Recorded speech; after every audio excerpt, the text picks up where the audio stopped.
Hey, what's going on, Scatterbrains? Thank you for coming back to another episode of Brilliancy. My name is Travis, and I have not seen y'all in a very long time, longer than I should. But summer is here. I am off for the summer. This past year has been weird as a teacher. Teaching during COVID. We were remote at the beginning of the year, then they brought us back, and then they sent us back remote, then they brought us back. It's been a lot. So they asked me if I was going to teach over the summer, and I said no, I need a break. So my break has started, and I just need to get back in the habit of making videos, especially since I have the whole summer to do it. I've tried to do this video like 3 times, so this is gonna be my last time doing it. So if y'all actually are watching this, it's because I was successful in making this stroll. And see, what I don't want to happen is this. I need this to stay focused on me. Okay, hold on, y'all. Let's see if we can get this to stay focused on me. I recorded a video the other day. The whole video was out of focus. The whole thing. That's the thing with these like high-tech cameras that have the focusing and all of that kind of stuff. I recorded a 25-minute video for y'all. Okay, 25 minutes. Just to look back at the video and saw the whole thing was blurry. Because I took off autofocus because I was tired of it doing that whole like thing. And I was further away from the camera than I needed to be because I didn't check the focus. But we are gonna attempt to do, so I'm gonna hope that I haven't learned how to lock the focus in. I have not learned how to do that. So maybe I need to just sit still and not move too much so that it doesn't lose focus. But we're gonna attempt to do a stroll down memory lane video, Facebook memory lane. So I had this idea a long time ago. Like I said, I've tried to do this multiple times and for different reasons it hasn't worked. But I think I saw a video where somebody was like doing a deep dive in their own Instagram or Facebook, and they were talking about the story behind the picture. So I thought that would be fun and also give me some more content for YouTube. I'm gonna attempt to screen record my phone so that y'all can see what I'm looking at the same time. Hopefully this works. So I'm gonna go into my Facebook app. I've been on Facebook for a very long time. I've gotten off and gotten back on several times. I got on Facebook early on. Let me scroll down to the bottom. Because when Facebook first started, you had to be invited by somebody in college, and I think I got an invite from somebody in college. So I've been on since like my senior year of high school. So before I left Facebook, like the first time, I had a whole lot of pictures of myself that were tagged, because I'm going to be looking at pictures of myself that are from other people. I think that's more fun to look at pictures people have of you than pictures of yourself. So that's how we're going to do this. All right. I'm hoping that the screen record thing works, because that was another one of the issues of why I didn't actually finish this. So let's start with the first picture of me as a high school drum major. All right. So this picture is from 2005. And it is of me outside of what was the Bobcats arena at that time. Years ago, hold on one second. All right, years ago, we had a basketball team, which was the Charlotte Hornets. And then the Charlotte Hornets left and they became the New Orleans Hornets, and Charlotte was left without a basketball team. And Bobcats was picked as the replacement name for our basketball team at that time, and our colors were like blue and orange and silver. It was so weird. So it became the Bobcats and what was our WNBA team called? Because when we were the Hornets, we were the Sting. It was the Charlotte Sting was the WNBA team, but I don't remember what they were called. They might have still been the Sting. I think they were still called the Sting even after the Hornets left, but our original arena, Coliseum, was on the south side of Charlotte, but they wanted to move it downtown. Downtown, of course, to make it more accessible and make downtown more appealing. And they had a brand new arena built downtown, and they asked my high school's band to play at the opening of the arena. And so this picture was from that day when I was a drum major in high school. If you see that headband on my head, I had the bright. Walmart used to sell these iron-on letters, and I had the bright idea to get a black headband, put the letters on there, but it just looks like POP. The name of the school was Philip O'Berry Academy of Technology, so we were called POB for short, but it just looked like I got POP written on my forehead. So that's what that one is about. So let me go back in and let's see what else we can find. All right. Let me scoot over as well. Let me have a place to place the video and make sure it gets me back in focus. Goodness gracious, there's so much stuff you gotta consider when you're doing these kind of videos. See, look at it, not even in focus right now. All right, so hopefully that works. All right, so this picture was taken from junior prom. I'm pretty sure this is junior prom. Neither one of them are my date, despite the fact that me and the girl on the right have on the same colors. For this prom, I actually took my ex-girlfriend. She wasn't my girlfriend when I asked her, but by the time prom had rolled around, we had split. But this was taken at my mom and dad's house. We had pink walls. My dad had the bright idea to paint the walls in the living room and the dining room pink. And looking back on it, poor choice. At that time, I thought it was really, really nice. Yeah. But yeah, so the girl in pink is my childhood friend. Our mothers are best friends, and they were pregnant at the same time. Probably was planned.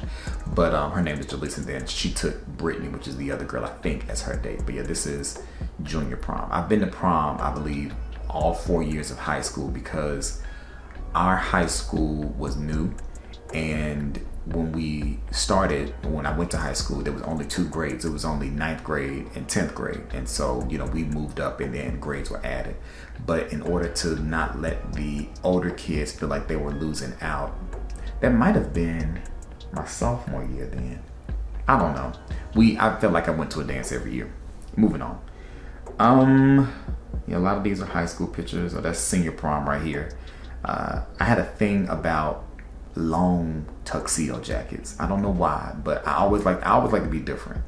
But I had a thing about tuxedo jackets being really, really long. So for example, like if you go back to this one, you can't really see it in the picture, but you can see that jacket is kind of long, like it down like my knees. But I think the jacket I wore for like freshman and sophomore year was like to my ankles. And then junior year was like at my knees. And by the time I went to senior prom, it was like at my thigh. So I never wore a regular tuxedo jacket any of the times that I went to prom. But this year I wore all white. And I didn't have a date this year. It was a girl. I was just like, you want to go prom together? She was like, sure. And we went as a group. But we weren't a couple or had any kind of romantic connection. And I thought I was so fly with that hat on. But my friends clowned me. Told me I'm like dark winged duck. But it's all good. See, it's not a lot of high school pictures because these are all college. Yeah. So this is the first picture of me from college that I've been tagged in on Facebook. This was on our way to our first football game at AT&T, not AT&T, at A&T, North Carolina A&T. We had an away football game. So that was my first time playing at a football game in a college band. Band in college was a lot of fun. It was a lot of fun. Here's a picture of us. I'm still close with all these people. So that's Shaquana that's sitting behind me, and that's Danielle and Maisha, even though these pictures are so old and pixelated, in our red windsuits. I'm still well, a lot of these people I'm still close with. I ain't still close with everybody.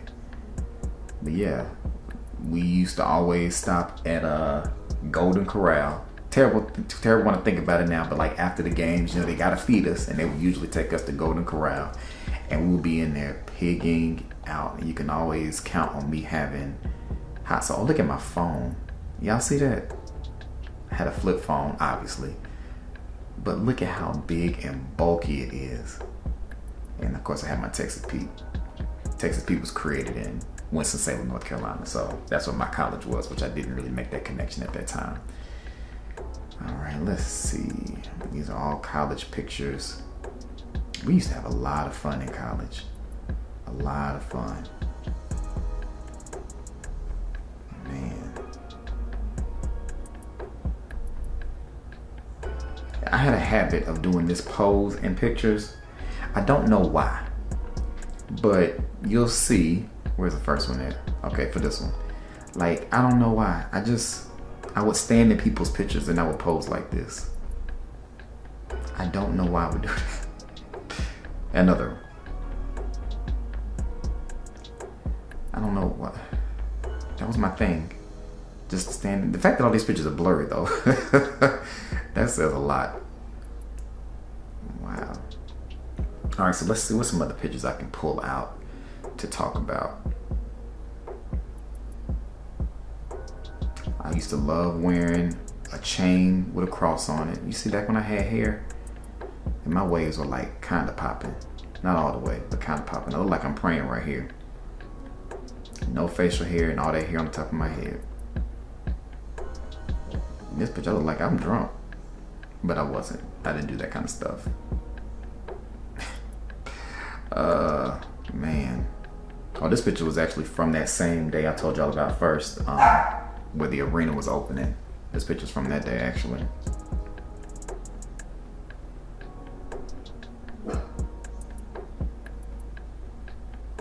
Oreo! Gone somewhere. Make all that racket.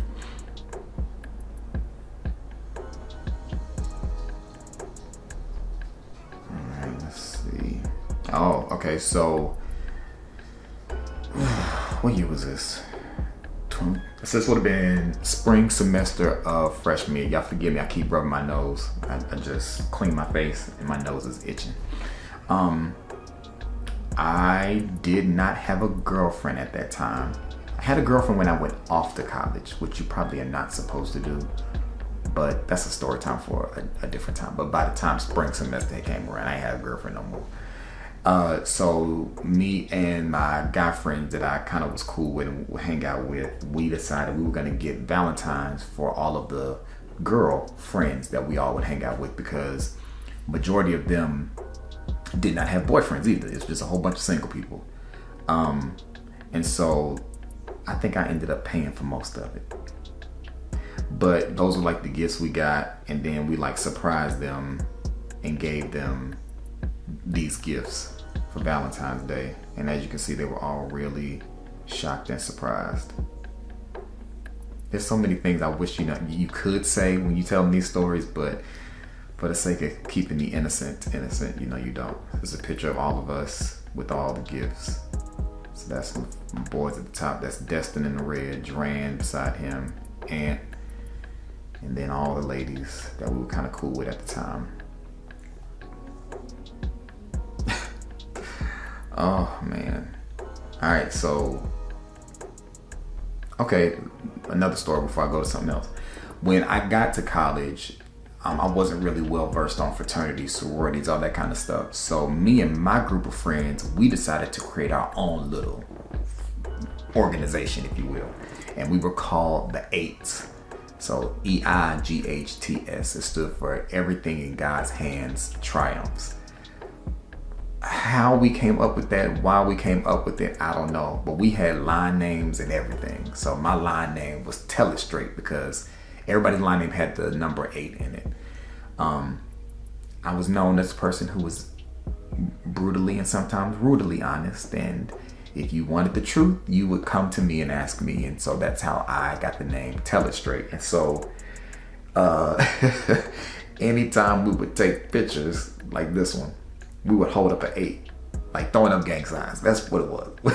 So this is us holding up the sign. It was this. It was supposed to be like the number 8. That's what it was. And we would gradually, as we became cool with more people, we gradually would add more people to the group. It got to the point where there were people who wanted to be a part of the 8s and were feeling some kind of way that they had not been invited to be a part of our little crew.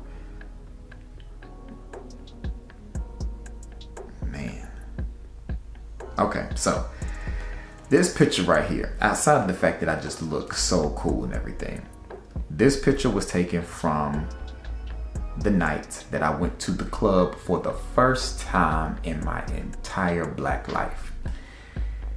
Clubbing was not something that I was interested in. But I said, hey, me and my group of friends, they said we all want to go to the club. I said, cool. We went to a club called Red Rooster in Winston-Salem. Now, Red Rooster, just by the name of it, doesn't sound like a club that I probably should be at. But I was there. Red Rooster was a country club, not a country club, but country club like that. And everything was cool. Like, see, hold on. Am I still recording? Okay.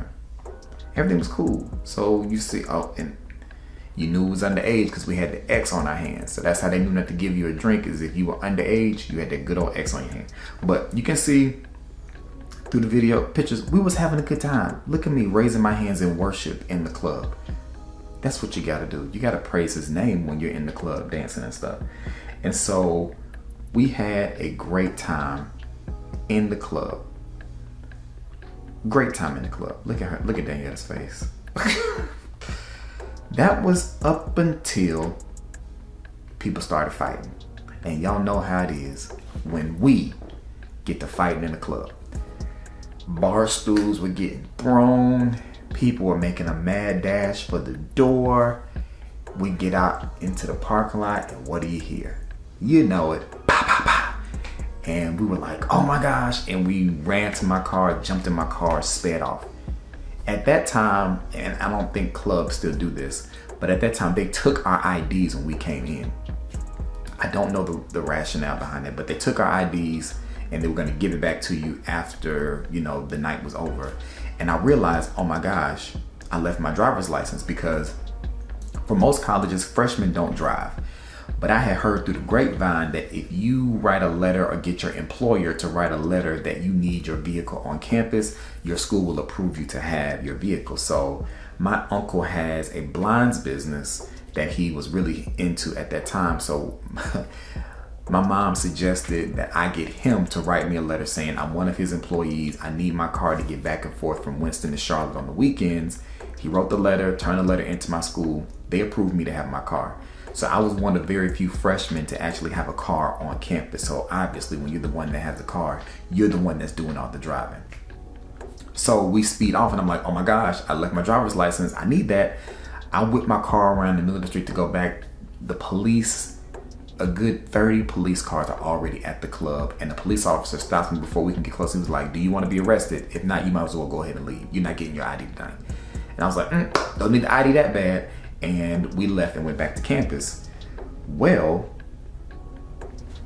the next day, I remember I went to go back to the club to get my ID, and I was interviewed by the news because unfortunately a police officer had been shot in the head within all of the melee that was happening outside of the club, and unfortunately he died.